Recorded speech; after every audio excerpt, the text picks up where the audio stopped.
kudos to you and your stylist. You look fantastic yesterday. You look fantastic now. Yeah, it's all my stylist, Davy Sutton. We were wearing John Lawrence Sullivan last night, and I don't know. I look good in leather, and leather makes me look good. So.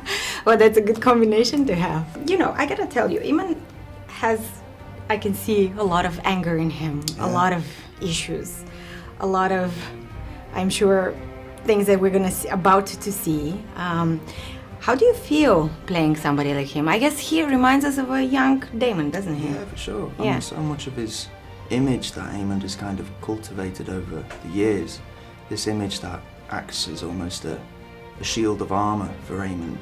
You know, he doesn't want to be hurt like he was as a kid ever again, and so he developed this ego between episodes 7 and 8 that would prevent that. And it's in homage to a young Daemon, a man that he idolizes so much, who he wants to be like, but at the same time wants to better.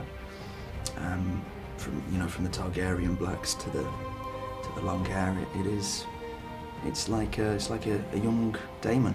What was the first thing that you thought of when you saw yourself with the blonde wig, with the eye patch, with the costume? What did you think? I made myself jump. I saw myself in the mirror and I was like, wow, is that really me? But it's a testament to Amanda Knight, our hair and makeup designer, Caroline McCall, our costume designer, and season 1, a costume designer called Jenny Tamim. And their work combined really does, it just encourages you to abandon who you are. And that's the phenomenal thing about HBO, is that they employ some of the best people at what they do.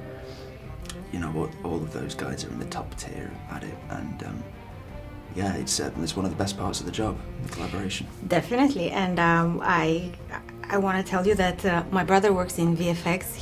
He works on the dragons. He works on House of the Dragon. Yeah. What's his name? Well, Alexander, but there is a huge department that works on the dragons.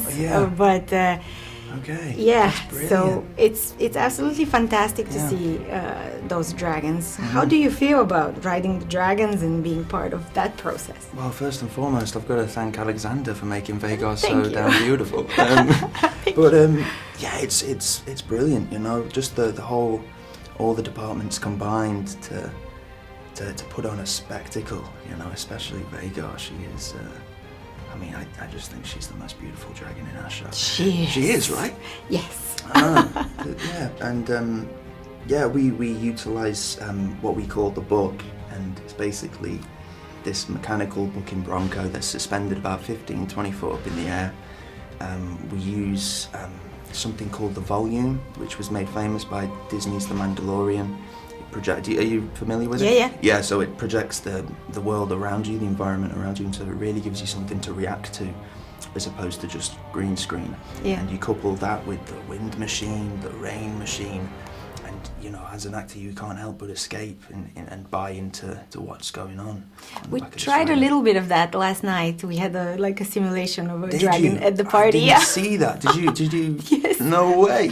Can you pick which dragon you can like? You can pick if you're team black or team green. Okay. Black. Can I ask? You're team black? Yeah. Blasphemy. Sorry. It's okay, don't worry. How did your life change after entering this world? Everything changed, but nothing changed. It's the fan reaction, the reaction that we've elicited as a collaboration. It's really endearing, and I personally I take it all. Never take it for granted. I use it as motivation, and it means the world to me. You know. Did you watch Game of Thrones? Because I watched the video that you said you never watched Game of Thrones. Yeah, Did you catch up on that or no? No, I didn't want to touch it. I wanted to look elsewhere for my inspiration, but also I didn't want to watch the show and have it affect my decisions with Aemond. You know, whether it be consciously or subconsciously. I wanted to go into this world blind and bring something completely raw to the table. Speaking of that, I recently interviewed Idris Elba. Oh yeah. And we spoke about playing bad guys.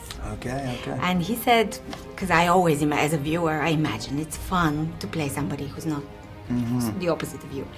And he said it is fun, but it's also emotionally draining. Yeah. Would you agree with that?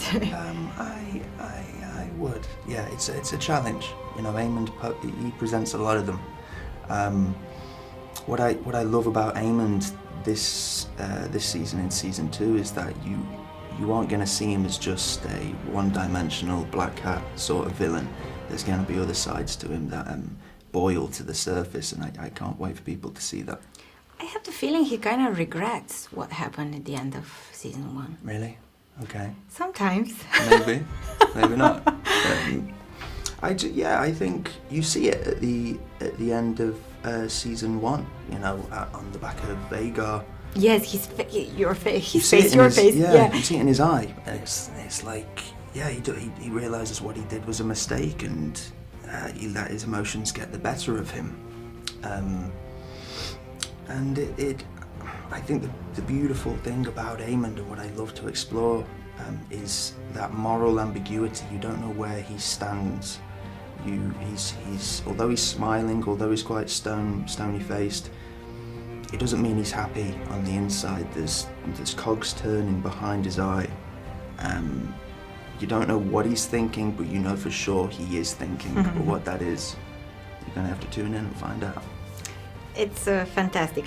Do you remember what was the first thing you did after you got the news you were cast? I was cast. What did I do? I'm not entirely. I think I bought the book. I went straight to work, and I have read the book up to a certain point, where season 2 finishes, and I think it was a brilliant show bible for me to refer back to give fans of the book what they want, but then also give them a little twist as well. Good to meet you. Very nice to meet you. Please give my love to Alexander. I will. Thank you so much. Thank you.